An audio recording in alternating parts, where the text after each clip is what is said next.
Live from our 7 Tasmania studios, your nightly news with Joe Palmer begins now.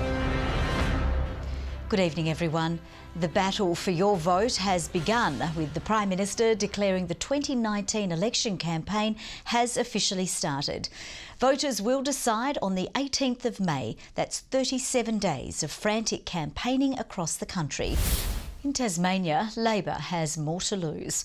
The party will have to defend the 4 seats it holds as the Liberals and Nationals put up a fight to claw back marginal electorates. Tasmania has already been in campaign mode, with Scott Morrison and Bill Shorten making regular visits in the pre-election period. The early stage in a political battle where a change could be coming.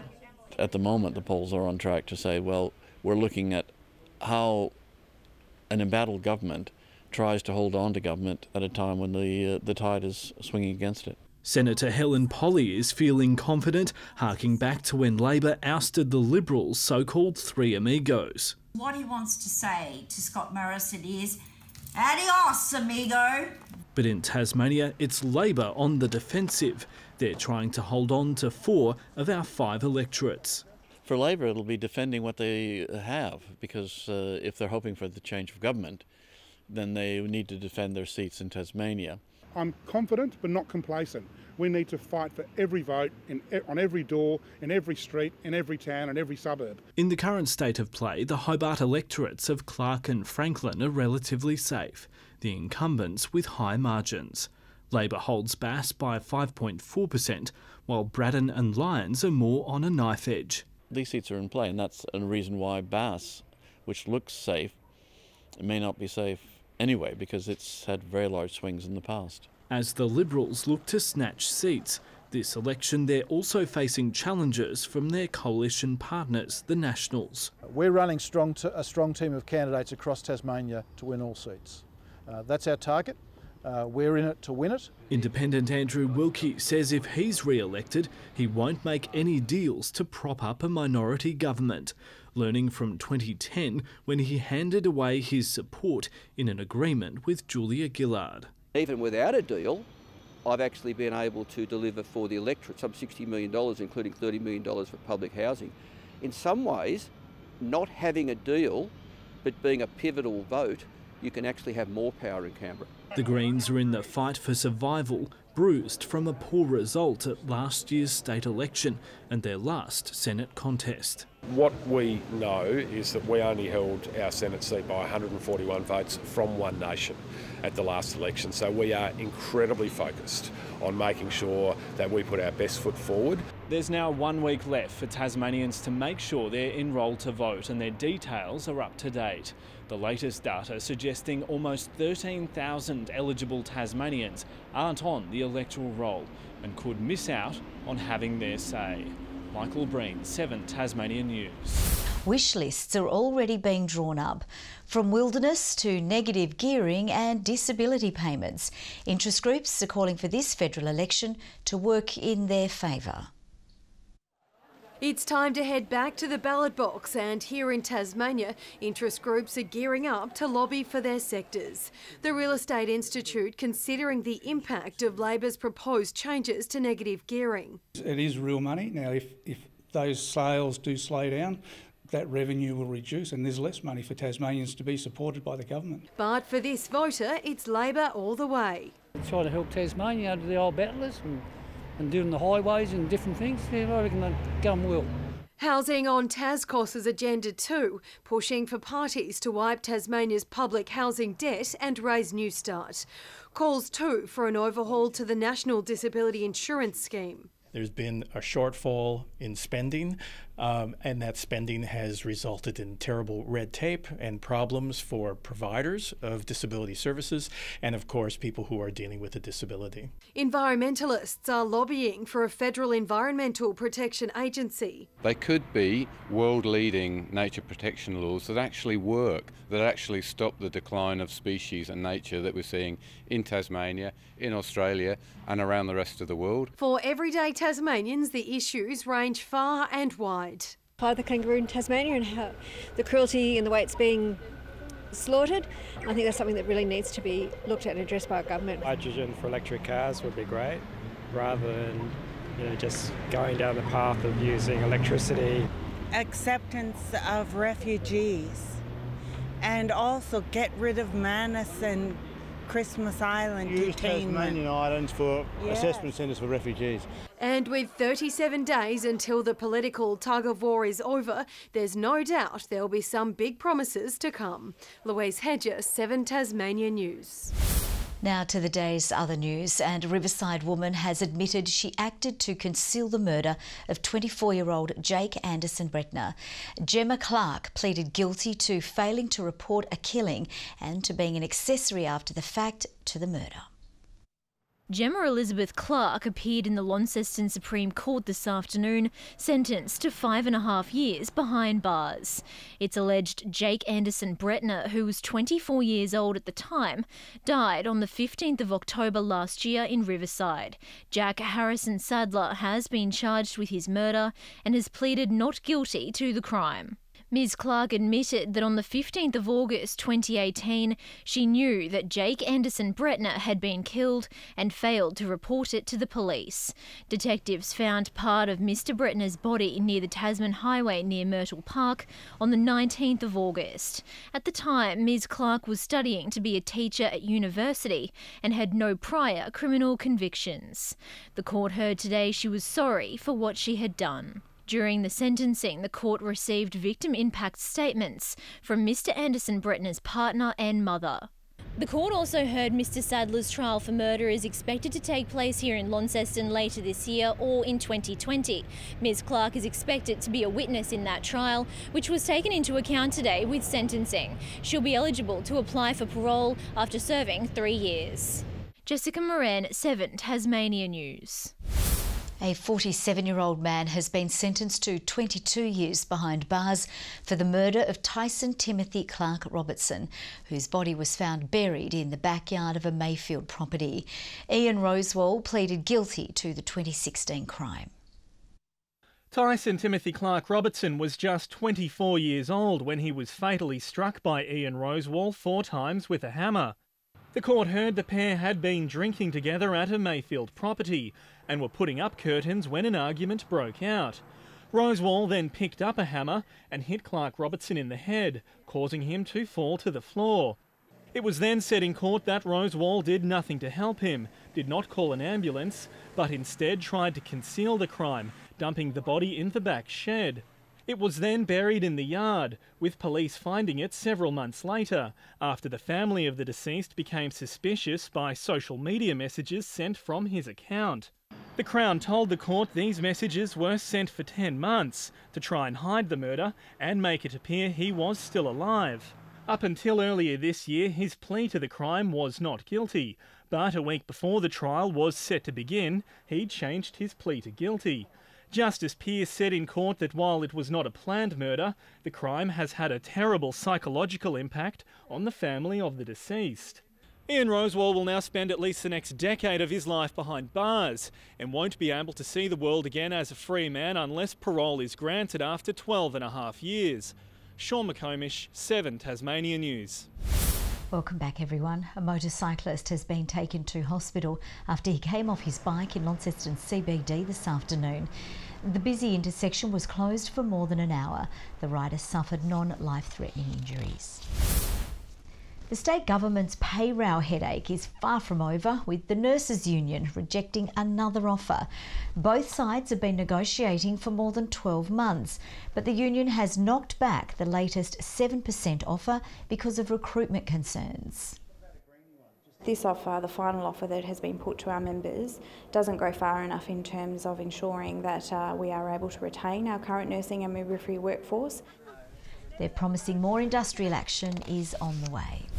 They rattled on the streets of Melbourne for decades, but now 2 classic W-class trams have made Launceston their final stop. The Victorian government is selling off 134 models, and Tasmania wasted no time hailing down the pair. The last stop for a piece of Melburnian history. These 2 classic W-class trams are back on the road, albeit on a different set of wheels. The tram was an icon of the Melbourne streets from the 1920s up until 2013. Since then, almost all have been languishing away in a depot. Now 134 are on the market, and the City of Launceston picked 2 up for a song. Just $1,000. They were built back in the 1930s, I believe. They're in really good condition inside. Some of the original seats are still there, so they've been well looked after. Lowering the 10-tonne trams onto the new workyard proved to be a delicate operation. But don't expect these trams to be taking you to the footy. It's hoped they may end up here at Riverbend Park. It's great space there. It'd be a great opportunity to have a tram there, and people can either use part of it for kids to be able to play on and do something with, or maybe a food van can operate from it as well. Restoring these time capsules won't be easy. Luckily, the not-for-profit group Youth Futures can't wait to get their hands on them. But to do a tram like this up, or 2 trams even, is just fantastic. It's just something different. The council now wants the public to help pick their final destination. Sean McComish, 7 Tasmania News. A group of Tasmanian primary school children has done its bit to show love and solidarity to fellow students in Christchurch. The 4 and 5-year-olds from Friends School making paper dolls, which will be sent to New Zealand as part of the Paper Doll Project. Organisers of the initiative hoping to beat the current world record, which stands at an 8.5 kilometre chain. Glenorchy coach Paul Kennedy is confident his side can still continue to shake things up in the TSL despite losing 2 of their best through injury. The Pies come up against Clarence this weekend, who will be keen to make the most of their home ground advantage. One of the Pies' most consistent in recent years, Daniel Joseph, went down in the second quarter of last Saturday's win over North Hobart. Scans then confirming the worst, with Joseph set to miss the entire 2019 season with an ACL injury. So yeah, it's gutting for him, you know, a guy who's really come in his last 3 seasons, he's really hit his peak. So we feel for him, but obviously we're going to support him through it, and we hope he'll be, you know, raring to go next season. He joins Clinton French on the Pies injury list, who may still be a chance to return later in the season. On a more positive note, a future club great will have a chance to reach a massive milestone in Saturday's clash with Clarence. There's a guy called Peter Hudson who's kicked 577 goals for Glenorchy. And there's a guy called Jay Bowden who's kicked 499 goals for Glenorchy. You know, so this weekend, all going well, Jay's going to move into a very elite club. But the Roos will be out to rain on Bowden's parade, coming off the back of a 21-point loss to the reigning premiers, having fielded 4 young debutants in their season opener. The trouble is that you get a lot of excitement in the first game, and then sometimes game 2 can be a little bit of a drop-off, so that's a bit of a challenge for them this week to make sure they bring that intensity, and, you know, the excitement levels are exactly the same. So, yeah, we were pretty happy with our first gamers and young guys on the weekend. Bowden won't be the only player warranting extra attention, with former Clarence player Aidan Grace in blistering form, having made the switch to Glenorchy following a season in the VFL. Pretty disappointed, yeah, considering that, you know, he came to our club as a junior, and you know, he came through our talent ID programs, and he's a rising star at our club and all those types of things. The opening bounce is at 2 p.m. at Blunston Arena.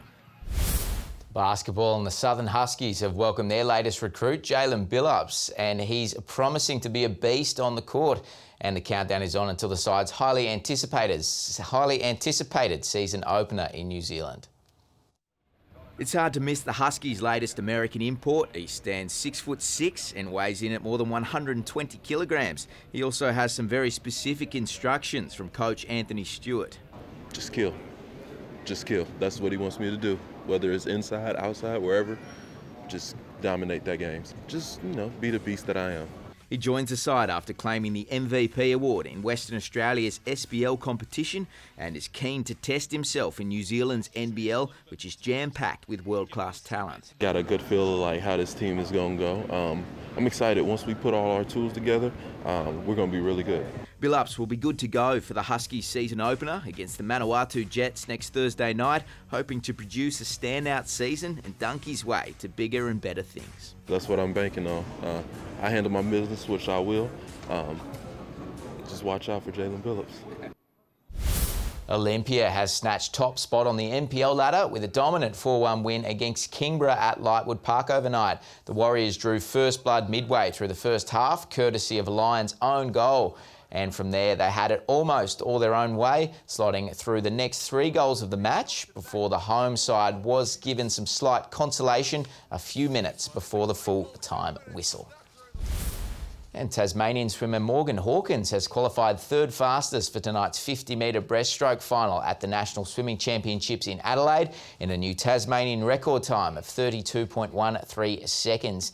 Ariana Titmus could make it 4 gold medals at the event tonight, having qualified fastest in the heats of the 400 metres freestyle, while Jack Evans missed out in the 50-metre breaststroke, finishing his qualifier towards the bottom of the pack. Good evening. We started the day on -4 at Lyawini and warmed up to 19 at Hobart, Launceston, Burnie, Campania and Fingal. Devonport recorded 17 degrees. Temperatures were within a couple of degrees of average. Friendly Beaches 18, Ouse as well. Flinders Island, Low Head and St Helens 17, King Island 16 today, Strawn 15, Lyawini a high of 14. Low-level cloud clung to the west coast today as the east remained relatively clear. As well as the cloud near our west, a cold front has a band of cloud stretching over the Bight and Southern Ocean. Low pressure systems produce cloud over Western Australia. The rest of the country mostly clear. Tomorrow the high has centres over the southeast of New South Wales and southern WA. The cold front over the Bight should be with us on Saturday morning. Inland trough still evident over the mainland. The winds north to northwesterly increasing to 15 to 25 knots during the morning and up to 30 knots over the southwest later. A strong wind warning for waters between Southeast Cape and Low Rocky Point. Here we go for tomorrow, a sunny day but a late shower moving into Hobart, 21 the maximum, 21 for Huonville after a very cold start and 22 the top for Campania, quite sunny. Launceston fine but partly cloudy, 18 the maximum, 17 for Devonport and Georgetown with cloudy fine weather. Burnie cloudy and 17, a late shower for Strawn 19 degrees, Wynyard cloudy and 18, St Helens tomorrow a top of 19 degrees with cloud clearing, sunny for Swansea 20 and 20 for Port Arthur as well. On Saturday, early showers contracting to the east and north late morning. Fine on Sunday apart from a lingering shower over the northeast, and on Monday showers again over the east and north extending to the central plateau as well. Partly cloudy in Perth, sunny in Adelaide and Melbourne tomorrow, cloudy but fine for Canberra and Sydney, a shower for Brisbane tomorrow but still 26 degrees. A little bit of cloud about, but mostly clear in Hobart, 13 at the moment, 13 in Launceston, Devonport currently 13 degrees as well. Joe, I don't know if it's the right time of year, but today I bought a goldfish. The bloke at the shop said, do you want an aquarium? I said, look, I don't care what star sign it is. OK, that'll take a few people a minute to catch on. Thank you, Murph. That's all from the team for now. Thanks for your company. Good night.